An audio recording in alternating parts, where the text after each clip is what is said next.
بسم اللہ الرحمن الرحیم. خاموش رہیں, خاموشی سے ایک دوسرے کی بات سنیں, اور اس طرح جو ہے وہ کسی پہ نعرے بازی نہ کسیں. بیٹھ جائیں, آپ بیٹھ جائیں, بسم اللہ الرحمن الرحیم. غور سے سنیں, دیکھیں. شکریہ شکریہ جناب اسپیکر. اسپیکر صاحب ابھی آپ نے بحث کا آغاز کیا اور پرائیویٹائزیشن کے اوپر, تو بات تو ہونی چاہیے تھی پرائیویٹائزیشن کے اوپر کہ حکومت کی پالیسی کیا ہے اور ان کو کون کون سے.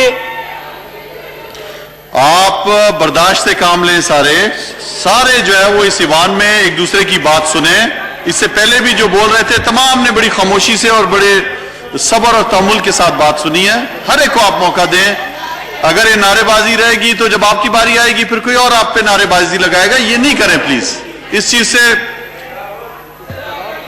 اسپیکر صاحب میں آپ نے خاموش رہیں, خاموشی کے ساتھ, تحمل کے ساتھ بات سنیں. جی مراد سعید صاحب. جی اسپیکر صاحب دیکھیں, ڈیبیٹ کا آغاز آپ نے اس ہاؤس کے اندر, جمہوریت کا یہ حسن ہے, اور پارلیمنٹ کے اندر بحث عوام کے مفاد کے اوپر اور اداروں کے اوپر ہونی چاہیے.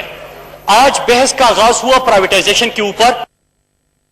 کر رہے تھے کہ ابھی حکومتی پالیسیز کے اوپر شاید کوئی اعتراض ہوگا یا یہ کوئی ایسی تجاویز پیش کر دیں گے کہ جس سے بہتری آ سکے. لیکن پرائیویٹائزیشن کے کون سے حکومتی پالیسی ہے, کیا حکومت کی پلاننگ ہے, کون سے ادارے ہیں, ان کے دور میں کیا پالیسی تھی, یہ کیا چاہتے تھے, یہ کیا چاہتے ہیں, یہ کیسے چاہتے ہیں, اس کا کوئی ذکر نہیں تھا. اسپیکر صاحب, ایک صرف روز ویلٹ کے اوپر بات ہوئی, اور میں فلور آف دی ہاؤس ان کو بتاؤں کہ پہلی چیز یہ کہ آپ کو کس نے کہا کہ روز ویلٹ بھیجا جا رہا ہے. یہ تو آپ کے دور میں ضرور اس کے اوپر بحث ہوتی تھی کہ اس کو بھیجا جا رہا ہے, بلکہ 41 ادارے میں اپوزیشن میں تھا, ان کی طرف سے 41 اداروں کی لسٹ فراہم کی گئی جن کے اوپر انہوں نے کہا کہ ادارے بھیج دیں. ایک ایک کر کے انہوں نے پارلیمنٹ کے سامنے نام رکھے. میں اپوزیشن میں تھا, تب میں نے کہا تھا کہ حکومت نہ ہوئی, اولیکس ہوا, ہر چیز بھیج دیں. اسپیکر صاحب, اس وقت کسی ادارے کی بھیجنے کی بات نہیں ہو رہی, نمبر 1. نمبر 2, روز ویلٹ کے حوالے سے ایک فیصلہ ہوا ہے. فیصلہ یہ ہوا ہے کہ کس طرح وہ خسارے میں, کس طرح آپ اس کو بہتری کے لیے, اس کو کہ ریونیو کا سبب بنے, اس کے لیے کیا ہونا چاہیے. پرائیویٹائزیشن کے پاس گیا, پالیسی بننی ہے, شفافیت سے ہونا ہے, پارلیمنٹ جس طرح چاہتا ہے اسی کے مطابق ہوگا. کس طرح اپنے دعویٰ کر کے آپ چلے گئے. پھر اس کے بعد اسپیکر صاحب میں 4-5 پوائنٹ جو اٹھائے میں اس کی طرف آتا ہوں. نمبر 1, اسپیکر صاحب انہوں نے بڑی جمہوریت کی بھی بات کی اور سیاستدانوں کی بات کی. تمام یہاں پہ 342 جو اراکین اسمبلی ہے الیکٹڈ ہے. ہم پولیٹیکل ورکر ہیں اسپیکر صاحب, ہم یہاں پہ گراس روٹ لیول سے یہاں تک پہنچے ہیں. لیکن انہوں نے جو شارٹ کٹ کے حوالے سے بات کی, اسپیکر صاحب میں جس سیاستدان کو پاکستان میں جانتا ہوں جو شارٹ کٹ سے آیا کہ جنرل جیلانی اور جنرل ضیاء الحق کی کوکھ سے اس کی سیاست نے جنم لیا. پہلے کرکٹ سیکھنی تھی, جم خانہ گئے, اپنے ساتھ امپائر لے کے گئے. ایکٹر بنانا تھا, رنگیرا کے پاس بھیجا, ناکام ہوا کہ ایکٹر بھی نہیں بن سکتا. جم خانہ چلا گیا, کرکٹر نہیں بن سکتا. پھر اس کو حوالے کر دیا جنرل جیلانی کے اور جنرل ضیاء الحق کے, اور وہاں سے وہ وزیر بنا, سیاست کا آغاز ہوا. اسپیکر صاحب پھر یہاں پہ بات ختم نہیں ہوئی, IJI بنا, اور پھر اس کے بعد اس کو مین سٹریم پالیٹکس میں لایا گیا. لیکن صرف یہ پالیٹکس نہیں تھی, ہم نے وہ مناظر بھی دیکھے, ہم نے وہ فون کال بھی سنے کہ جسٹس قیوم کو فون کر کے کیا کہا جاتا ہے کہ کس کو اندر کر دو, کس کو فارغ کر دو, کس کا کیا کرو. تو اسپیکر صاحب یہ ان کی سیاست تھی. بلکہ یہ تو چھوڑے ماضی کی بات ہے, ابھی شہباز شریف کے حوالے سے کیا بات چل رہی تھی اسپیکر صاحب کہ مجھے تو کسی نے کہا تھا کہ آپ کو کوئی عہدہ دے دیں گے, اس لیے شہباز شریف صاحب تشریف لائے ہیں. وہ تو ہمیشہ سے شارٹ کٹ کے انتظار میں ہوتے ہیں. اسپیکر صاحب یہ ہوتے ہیں غیر جمہوری رویے, یہ ہوتے ہیں شارٹ کٹ سے پالیٹکس کا آغاز کرنا, یہ ہوتا ہے عوام کے اوپر اعتماد نہ کرنا. اور عوام کے اوپر اعتماد یہ ہوتی ہے کہ 1996 میں پارٹی بنتی ہے, وزارت کی اور وزارت عظمیٰ کی اول ہوتی ہے, کہتے کہ کسی کے کہنے پہ نہیں, عوام فیصلہ کریں گے اور ملک کا وزیر اعظم بن جاتا ہے. اسپیکر صاحب یہ ہے اسٹرگل, یہ ہے سیاسی جدوجہد. اسپیکر صاحب کسی سے انگلی سے پکڑ کے سیاست میں لے کے آیا, وزیر بنایا, فائنانس منسٹر, پھر اس کے بعد وزارت عظمیٰ کی کرسی دے دی, اور ابھی بھی چھوٹا بھائی جو ہے وہ اسی انتظار میں کہ کسی نے میرے ساتھ کمٹمنٹ کی تھی. اسپیکر صاحب یہ بات دوسری بات کی. تیسری بات, اسپیکر صاحب جو پوائنٹس اٹھائے ہیں میں اس سے ہٹ کر بالکل نہیں جاؤں گا. میں اپنے دوستوں کو, اپنے کولیز کو یہ باور کراتا ہوں, لیکن اسی انداز سے بات سنو, اور جو آپ نے نعرہ لگایا تھا اس کا بھی میں آپ کو جواب دوں گا. اسپیکر صاحب پھر آتے ہیں کہ انہوں نے بات کی مختلف مافیاز کے اوپر, چیزوں کے اوپر. اسپیکر صاحب کیا برا یہ اس میں کہ اگر کہیں پہ پاکستان کے اندر خامیاں, کوتاہیاں, اداروں کے اندر نقصانات, خسارے, یہ تمام چیزیں اسپیکر صاحب آپ کو نظر آتی ہے, اور اس کے اوپر آپ ایک انکوائری کراتے ہیں. سب سے پہلے اپوزیشن شوگر کا بڑا شور مچایا, شوگر مافیا کا ابھی بھی ذکر کیا, آٹے کے حوالے سے بڑا شور مچایا, اس کے حوالے سے پہلے بھی بات کی تھی. اسپیکر صاحب تین نکات میں آپ کے سامنے پیش کرتا ہوں کہ جب پرائم منسٹر کہ چینی ان کے دور میں 140 روپے تک چلی گئی تھی. اسپیکر صاحب ابھی تو 80-85 روپے کے اوپر بات ہو رہی تھی, اور یہاں پہ انکوائری کرانے کا حکم دیا. کیا 140 روپے تک جب پہنچی تھی آپ نے انکوائری کرائی؟ نہیں کرائی اسپیکر صاحب, اس لیے کہ آپ کے بھی خود شوگر ملتے, عمران خان کا کوئی شوگر مل نہیں ہے. اسپیکر صاحب پھر انہوں نے جب انکوائری کا حکم دیا, اسپیکر صاحب میں وہی بات کر رہا ہوں کہ جو سوال اٹھائے گئے میں اس سے ہٹ کر نہیں جاؤں گا. اسپیکر صاحب انکوائری کا حکم ہوا, یہی صاحب تھے, یہی لوگ تھے, انہوں نے کیا کہا کہ انکوائری نہیں ہوگی. انکوائری ہو گئی, پھر کہتے کہ رپورٹ نہیں آئے گی, رپورٹ آئے گی, آ گئی, پھر کہتے فورنسک نہیں ہوگا, فورنسک بھی ہو گیا, کہتے کہ ایکشن نہیں لیا جائے گا, انکوائری شروع ہوئی. آج کل کہتے کہ قیمتیں نیچے نہیں آ رہی, وہ بھی آ جائے گی. تو اسپیکر صاحب یہ تو ہوا. پھر اس کے بعد انہوں نے جو کابینہ کے اندر اسپیکر صاحب انہوں نے ذکر کیا کہ کل جو اثاثے ڈکلیئر کیے گئے اور شہریت کا ذکر کیا. اسپیکر صاحب پہلے تو میں اس ہاؤس کو بتاؤں, مجھ سے یہاں پہ سینئر پارلیمنٹیرین بھی ہے, مجھ سے زیادہ ایکسپیرینس بھی رکھتے ہیں. اسپیکر صاحب پاکستان کے اندر ایڈوائزر اور معاون خصوصی کے اوپر اساسی ڈکلیئر کرنے کا کوئی قانون موجود نہیں تھا, پہلے نہیں ہوا. یہ عمران خان کا 2011 میں جب اپنے پارٹی کے کور کمیٹی اور سینٹرل ایگزیکٹو کمیٹی کو کہا کہ قوم کے سامنے اپنے اساسی رکھے, وہی عمران خان کا ویژن امپلیمنٹ ہوا کہ ملک کی تاریخ میں پہلی دفعہ ایڈوائزر اور معاون خصوصی کے اساسی ڈکلیئر کیے گئے. اسپیکر صاحب دوسری بات انہوں نے بات کی کہ کوئی باہر سے آیا ہوا ہے. اسپیکر صاحب مجھے دکھ ان کا نہیں ہے کہ کوئی باہر سے آیا, سب کو پتا تھا کہ باہر تھا, وہاں پہ نیشنلٹی ہولڈر تھا, اور یہاں پہ پاکستان آ کے اب کام کرنا چاہتے ہیں.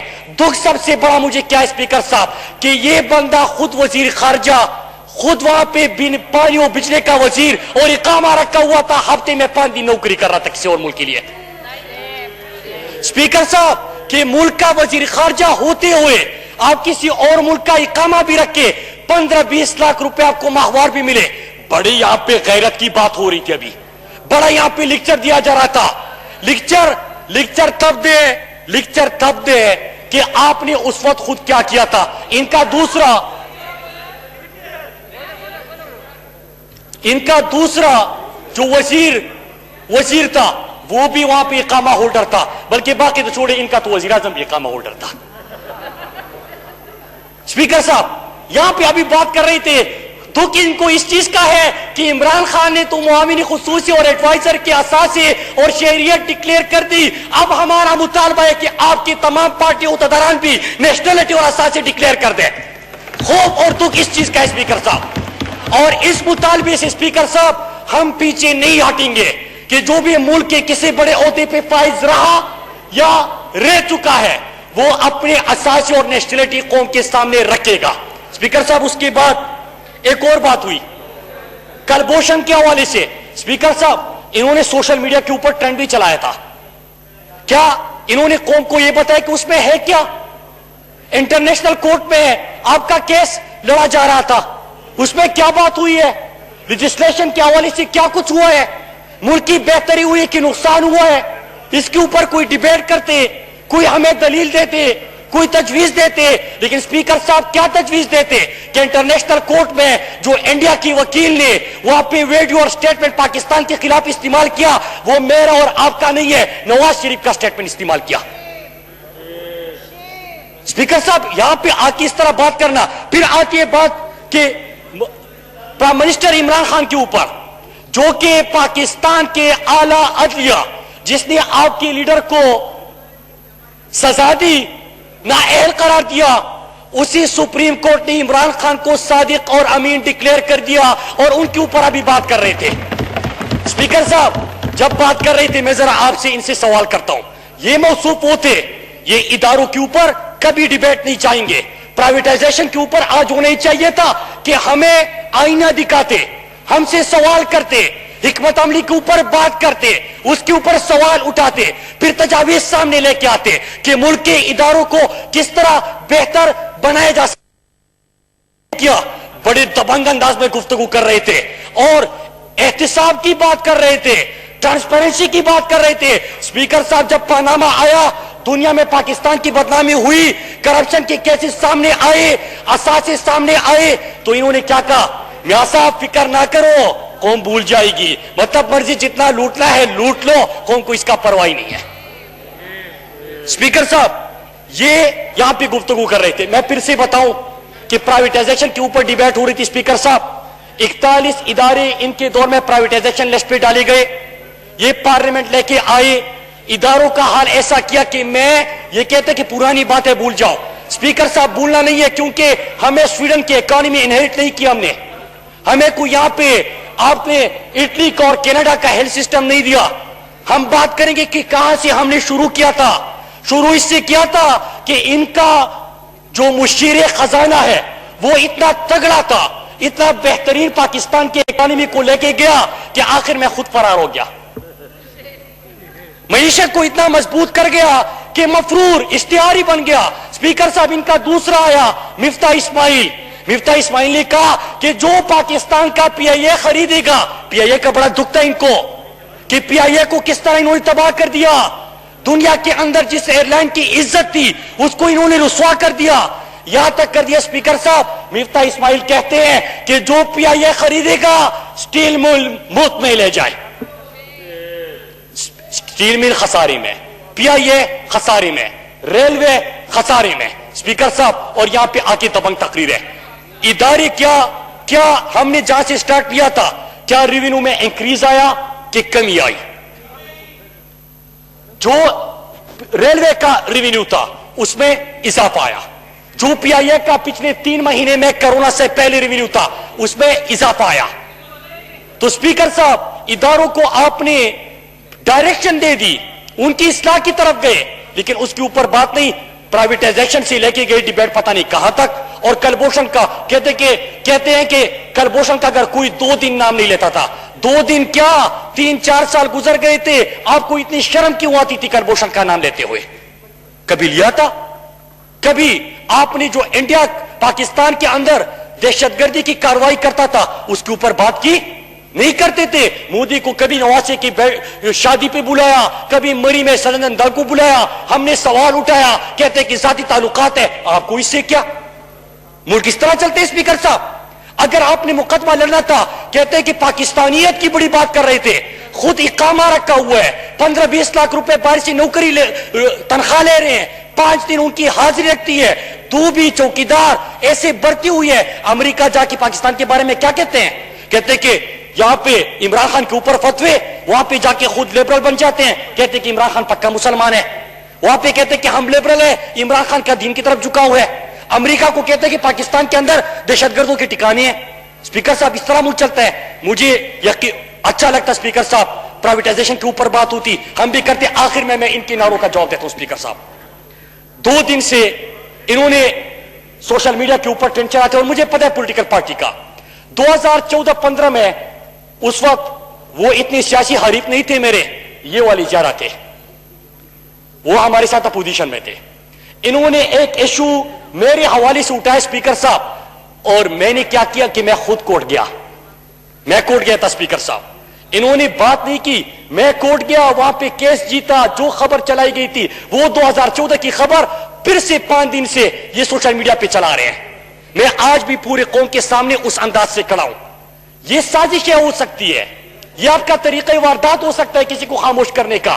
اللہ کا لاکھ لاکھ شکر ہے کہ جب میں کسی کے کرپشن پہ نقاب کرتا ہوں اسپیکر صاحب, تو مجھے پتا ہے کہ کل کو میں نصیب یہ بھی مجھے نہ کہنا پڑے کہ جناب یہ ہے وہ ذرائع اور آخر میں کچھ نہ ہو, اور نہ مجھے یہ کہنا پڑے کہ یہ کون ہوتے ہیں مجھ سے سوال کرنے والے, کیونکہ میں سیاسی ورکر ہوں, گراس روٹ لیول سے آیا ہوں, جواب دے ہوں اور اپنے قوم کے لیے جواب دوں گا.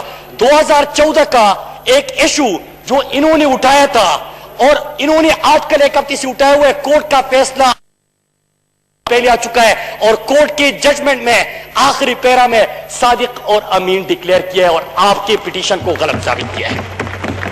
اسپیکر صاحب ایک کام کریں, ہم یہاں پہ سوال اٹھاتے ہیں اسپیکر صاحب, اور ان سے بھی توقع کرتے سوال اٹھائے. آپ خود کو دھوکہ دے سکتے ہیں. 2014 کی چیز اٹھا کے جو کورٹ نے اس کو ریجیکٹ کر دیا, ختم کر دیا, آپ کی پٹیشنز کو, آپ کی پروپیگنڈے کو. یہاں پہ سوشل میڈیا خود کو خوش کرنے کے لیے بڑا اچھا ہے کہ چلو مراد سعید خاموش ہو جائے گا, بھائی نے تو میں اس سے خاموش ہوں گا. میں تو ہمیشہ کہتا ہوں میں آئینہ ہوں, دکھاؤں گا داغ چہروں کے, جسے برا لگے وہ سامنے سے ہٹ جائے. اسپیکر صاحب سوال کرے, جواب مانگے, ہم دیں گے. ہم یہ نہیں کہیں گے کہ یہ کون ہوتے ہیں, ہم ایک ایک سوال کا جواب دیں گے. فیکٹس کے اوپر بات کریں. آج ڈیبیٹ ہو رہی ہے پرائیویٹائزیشن کے اوپر. پرائیویٹائزیشن کے اوپر بات کرتے, ملک کے اداروں کو بہتر بنانے کے لیے تجاویز دیتے. ہم آپ کی تجاویز سنتے اور اپنے ملک کے ادارے کو بہتر بنانے کی کوشش کرتے اور کر رہے ہیں. آپ چاہے نہ چاہے آپ کی نظروں سے کے سامنے پاکستان ترقی کرے گا. انشاءاللہ پاکستان کے ادارے خسارے سے نکلیں گے. پاکستان کو صحیح ڈائریکشن دے چکے اور عمران خان کی قیادت میں, کیونکہ صادق اور امین لیڈر ہے, عمران خان کی قیادت میں پاکستان کو نئے پاکستان کا خواب پورا کریں بہت گے. شکریہ جی.